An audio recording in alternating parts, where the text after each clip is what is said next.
Saúde, estamos de volta. Nosso Saúde e Bem-Estar de hoje está muito bom e agora o assunto é obesidade infantil. É sério falar sobre isso, importante, na verdade, falar sobre isso, porque a forma como os pais se alimentam influencia também diretamente o peso dos filhos.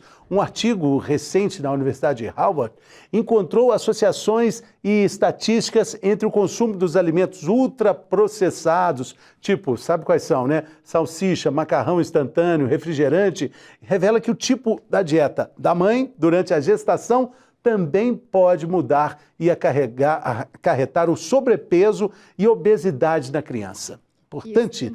Olha com quem nós vamos falar sobre isso, com a nutricionista Ramiele Calmon, especialista em saúde da mulher. Está aqui de novo. Sempre uma alegria te receber aqui. O prazer é todo meu estar aqui.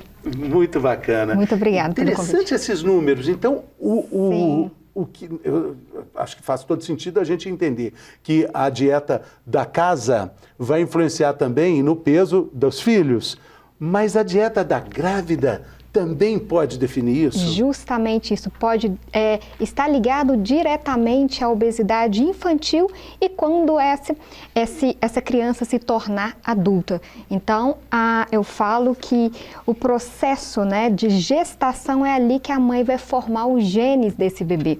Um genes favorável para a obesidade ou não. Então, a alimentação materna ela tem grande influência aí na saúde do filho, se vai tornar obeso quando criança e também quando adulto. Interessante porque sempre existe, né, aquela ideia de que a mãe tem que comer para dois, né? É justamente isso, e na verdade isso é um mito, não tem nada disso. Aumenta um pouco a demanda energética materna ali depois de 15 semanas da gestação. De acordo com a Organização Mundial da Saúde, a ingestão da alimentação da gestante é uma alimentação variada com uma densidade nutricional de qualidade. A ingestão de aporte calórico aumenta pouco e às vezes a mãe acha que ela precisa comer muito mais, dobrar a ingestão alimentar dela. E isso pode ocasionar ali uma diabetes gestacional e isso prejudicar muito a saúde do bebê. E quais são os alimentos que a mãe consumindo podem aumentar a chance da criança se tornar uma criança obesa? A gente fala que são os alimentos refinados, né, que são os açúcares, os doces, as massas, os ultraprocessados, as gorduras saturadas, gorduras trans, né? Então, tudo isso é uma alimentação que pode aí fazer com que a mãe tenha uma resistência à insulina e isso prejudicar muito a saúde ali, né? A gente fala a saúde da mãe materna e também do filho que ela está gerando. Para a gente ajudar a definir melhor esses alimentos, quando a gente fala ultraprocessados, quando a gente fala de gorduras que são danosas para o nosso organismo, é muito interessante a gente falar sobre rótulos, né?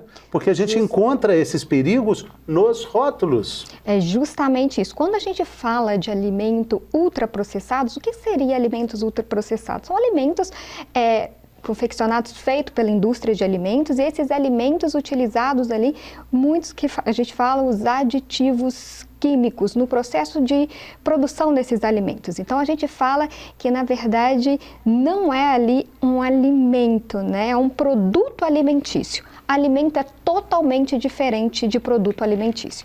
Então, esses alimentos ultraprocessados são produtos alimentícios que o nosso corpo, né, principalmente a nossa microbiota intestinal, ela não reconhece isso como alimento. E isso vai gerar um processo ali inflamatório no corpo e causar danos à saúde. Então, esses alimentos ultraprocessados, que a gente fala industrializados, quais são esses alimentos, né? São os biscoitos, são as salsichas, são os embutidos, os presuntos, mortadelas, todos esses alimentos que falam elaborado pela indústria. A gente já fez um programa maravilhoso aqui sobre rótulos, que aliás existe agora uma nova legislação brasileira que ajuda a identificar essas armadilhas dos alimentos. Justamente. Mas basicamente, né, Ramiele, assim, tipo, quanto mais itens tem no rótulo, mais complicado é o alimento. Justamente, quanto mais mais ingredientes tem ali naquele produto, consequentemente tem mais, a gente fala, aditivos químicos, né, e menos alimento. Quanto menor essa lista de ingredientes, né, mais com certeza ali a gente tem um alimento realmente de verdade. Então, ter essa atenção com os rótulos, né, com a lista de ingredientes principalmente, na qual esclarece aquele alimento, se ele é um alimento ou um produto alimentício. Se vê aqueles nominhos complicados, é um produto alimentício, porque ali tem vários que a gente fala, que não, são substâncias químicas, né? Que isso é prejudicial à saúde. E quando a gente fala de alimentação infantil, quando a gente fala do risco da obesidade infantil, que é uma realidade na nossa sociedade brasileira, sim, né? Sim, que vem crescendo muito, né? Vem crescendo muito. A gente fala de futuros adultos obesos também, né? Sim, justamente. E por isso ter essa atenção que a gente fala que começa desde o processo gestacional. A mãe ter essa atenção com a alimentação dela para ela poder gerar um filho saudável, para consequentemente não ter um filho, uma criança obesa, para não se tornar um adulto obeso, né? Então ter o cuidado vem ali desde a fase que a gente fala gestacional. Gestacional e principalmente nos parâmetros que os pais precisam ter com relação ao que é normal em uma criança. Outro dia veio uma pediatra aqui sensacional e disse o seguinte, que acontece muito dos pais, da mãe, do pai, chegarem no consultório com o filho falando, olha, o que eu tenho? Olha, não tem nada, mas ele está muito magrinho, ele está magro demais. Aí ela vai ver, não, ele está absolutamente normal, é assim que tem que ser mesmo. Ele está no peso dele, da idade dele, no peso e na altura certinhos. É justamente, né? Às vezes o pai acha que a criança ser magra, que ela está fora do padrão. É porque a visão que nós vemos é porque a maioria das crianças, elas estão acima do peso. Então, acaba que um ou outro sendo magro, ela acha que está fora do padrão. E nem muitas vezes é isso, né? Muitas vezes ele está dentro do padrão, com saúde, aquele outro que está acima do peso que não tem saúde. Agora, como é que os pais que estão acompanhando a gente aqui agora, como é que eles podem fazer para um consumo seguro de alimentos que são parte da realidade das crianças? Eu tenho uma filha de 6 anos, sei que é difícil, tanto que ela gosta de refrigerante. Eu gostaria muito de dizer, olha, ela não gosta de doce, ela não gosta de refrigerante, mas ela gosta de tudo isso. Como é que a gente lida com essas questões? Eu falo que não é uma questão fácil, né? A fase de introdução da alimentação e da alimentação infantil. Eu falo que é o seguinte, a criança, ela não tem acesso a esses alimentos, né? Então, muitas vezes... Ela não vai comprar, né? Ela não vai comprar. Mas ela vai nas festinhas. Ela vai nas festinhas. E é justamente isso. O que vai fazer, eu sempre falo que o que ela faz no dia a dia tem que ser saudável, os hábitos diários ali tem que ser saudável. Ir numa festinha, comer um docinho, tomar um refrigerante de vez em quando não é o problema. O problema é ter diariamente dentro de casa. Exatamente, né? Isso é muito bom, hein? É a compra do supermercado. É justamente, ter atenção à compra do supermercado, os pais terem essa atenção com os filhos, consequentemente ali, com certeza vai melhorar a qualidade de alimentação do filho e aí... Ramiele, é muito legal também falar dos exemplos, né? Porque não adianta nada ficar empurrando salada de verduras, frutas para os meninos se os pais não comem, né? É justamente. O hábito alimentar familiar, ele faz total influência na alimentação da criança, né? Então, por isso eu falo sempre para os meus pacientes que vão no meu consultório que como que muda o hábito de uma criança? Partindo-se do princípio dos pais. Primeiramente, né, ele tendo uma atenção do que ele coloca dentro de casa, o que ele compra e também como que ele oferta essa alimentação para a família. Então, a alimentação, o âmbito familiar, né, que sempre está ali envolvida ali a família, enfim, tem que fazer um papel ali juntamente com a família, de um contexto familiar de hábitos saudáveis. Então, isso faz parte da constituição da família, vindo dos pais, ensinando e dando exemplo. A gente está falando aqui, né, desse consumo seguro de alimentos que fazem parte da infância. Estão falando de chocolate, de doce, de açúcar, quindim, brigadeiro, enfim, sorvete, chocolate, e vai embora. Tem um consenso entre nutricionistas e pediatras da idade em que a criança pode ter contato com tudo isso? Então, é justamente isso. Tem sim, né? Tem crianças, né? Determinados tipos da idade que ela não pode ter, por exemplo, contato com alguns tipos de alimentos, né? Então, tem alguns, por exemplo, mel, a criança tem certa idade que não pode consumir. Então, tem alguns alimentos que são prejudiciais para determinada idade da criança. Então, ter sempre essa atenção, né, inicial. E que idade é essa? 2 anos, 1 ano? Justamente, né? A recomendação fala, né, até mudou o consenso da fase introdutória alimentar, porque antes introduzia somente alimentos, frutinhas para a criança, né? Fortalecendo o paladar mais adocicado. Então, o consenso de nutrição infantil vem mudando isso, que paralelamente, quando a criança ela vai ter aquela primeira alimentação, dar também frutinha e legumes, para a criança ela não só ter o sabor adocicado, porque antes dava os 6 primeiros meses de nascido, né, depois que a criança, amamentação até os 6 meses, fase introdutória, a partir de 6 meses vem com a fruta e depois 8, 9 meses vem com legumes, né, e assim vai indo, introduzindo a alimentação. Então, essa fase de introdução alimentar está sendo mudado no consenso justamente para não estimular só o paladar adocicado. Se você dá só frutinha, somente o paladar adocicado vai ficar. Oferecer possibilidades. Justamente, ela vai ter aquele reconhecimento nas papilas gustativas dela mais para o alimento doce. Né? Então, vem mudando-se isso, essa conscientização, né, dessa fase introdutória ser modificada, o que foi feito ao longo de uma vida de forma errada. Ao longo de gerações. Porque essa é uma vitória da sociedade brasileira, a sociedade civil organizada, que lutou para reformar os rótulos, lutou também para ter uma legislação mais honesta com relação aos comerciais dos produtos alimentícios. Lembra daquele que anunciava que valia por um bifinho e era, na verdade, uma coisa ultraprocessada? Lembra, ó, banana vale por um bifinho. Como é que pode um produto ultraprocessado valer por um bifinho? É justamente isso, né? Então, foi mudando, né, através de pesquisas, de estudos, avaliando, né, de acordo com esse aumento da obesidade infantil. Quando que isso começou? E nós estamos falando que isso começa desde a fase gestacional e nós estamos agora falando da fase introdutória da alimentação dessa criança. Então, a fase introdutória da alimentação dessa criança vai influenciar nos hábitos dela. Quando ela ficar com 2 anos, se ela vai ter mais um paladar para o docinho, para o refrigerante, enfim. Então, a oferta que o pai vai dar alimentar vai fazer total influência nos hábitos e na alimentação dessa criança. E isso, essa oferta pode ser contínua, que a gente está falando aí de 1, 2 anos, mas ela pode seguir adiante aí, né? Justamente todas as etapas da criança. Todas as etapas da criança. Muita atenção naqueles 6 primeiros, 6 após a fase de amamentação, que entra a fase introdutória alimentar, né, para a criança, ter uma atenção não só ofertar alimentos doces, só as frutas, né?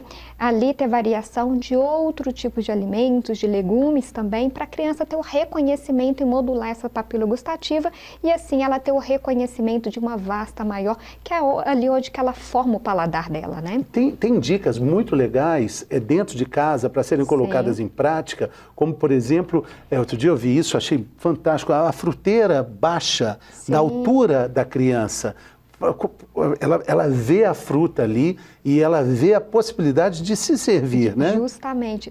Tem diversas possibilidades de fazer com que a alimentação fique saudável e prazerosa, né? Então, a forma que ofertar isso para a criança vai fazer com que ela tenha uma adesão maior ou menor. Então, usar bastante a criatividade, como deixar a fruteira ali, né? Sempre a criança tocar na fruta, sentir e sempre estar variando, ofertando. Talvez ela vai... naquele momento inicial, rejeitar aquela fruta, mas manter sempre a persistência ali do paladar, porque no primeiro momento, aquele alimento ela não reconhece. Então, ela vai reconhecer isso, tendo ali uma insistência, né, dos pais. E é preciso também dizer o seguinte, que a gente vive uma situação de aumento da obesidade infantil, mas também vive um problema econômico. E essa alimentação dos ultraprocessados, ela é mais barata mesmo, né, doutora? ela é mais barata do que uma comida natural, né?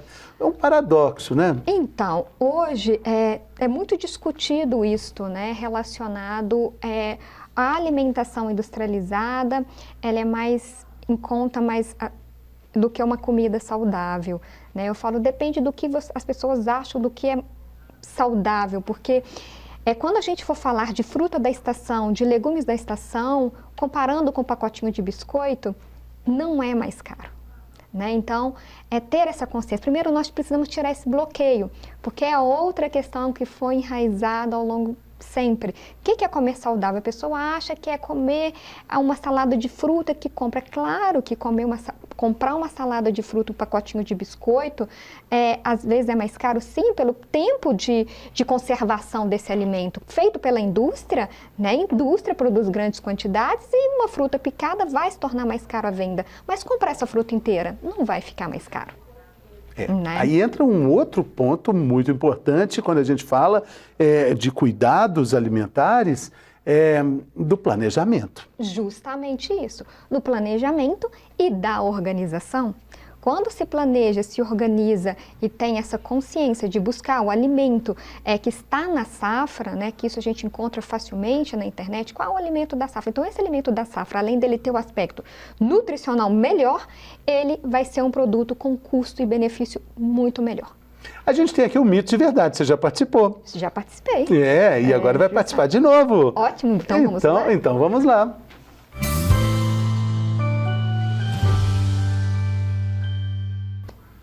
Estamos falando sobre obesidade infantil, estamos falando com a Ramiele, que está de novo aqui conosco, e agora chegou a hora da gente saber o que é mito, o que é verdade, quando o assunto é obesidade infantil. Vamos à primeira questão, é essa: criança gordinha, não olha para lá que você cola, aí você fica sabendo. Olha para cá e para mim. Ramiele, criança gordinha é criança saudável, é mito ou é verdade? Mito. Mito mesmo, né? Assim. É mito mesmo. Não quer dizer que a criança, né? A gente vê aquela criança gordinha, né, assim, na infância e fala, nossa, essa criança é saudável. Ou vê aquela magrinha e fala, ela não está saudável. É mito. Gordura, principalmente, eu falo sempre, não só na criança, mas no adulto, não é questão de saúde. Criança pode comer o que quiser, porque criança gasta muita energia. É mito ou é verdade? Mito. Ela não pode comer o que ela quiser, tem que comer alimentos com uma densidade nutricional adequada. Quando a gente fala densidade, é a qualidade desse nutriente, né? Então, ela não pode comer qualquer coisa. Eu vou trocar ali, né, uma fruta por uma latinha de refrigerante, né? Tem o mesmo aspecto calórico, mas a densidade nutricional é totalmente diferente. E também, né, às vezes a criança nem gasta tanta energia porque não tem nem espaço para isso. Hoje vivemos em realidades muito diferentes do que antes, né? Justamente. Olha essa outra questão também que tem relação com isso que a gente está dizendo. Criança já brinca muito, criança não precisa fazer exercícios. Mito ou verdade?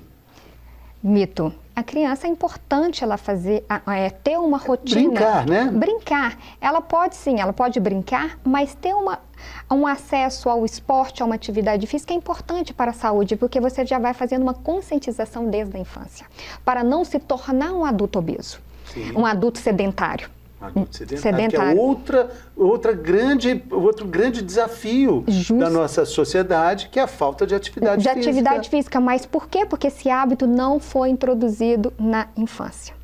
Né? Então, a importância ali de ter uma conscientização, de colocar ali a criança para fazer um esporte, ou uma luta, ou uma natação, né? Ou jogar um futebol, o que seja, mas que ela tenha uma rotina dessa atividade. Além de brincar, ela vai estar gastando sim energia, ela vai estar movimentando o corpo, mas ter uma rotina de atividade é importante para criar um processo de disciplina e hábitos, que a gente sabe que isso a gente leva para a vida. Diabetes tipo 2, pressão alta, colesterol alto, não afetam as crianças.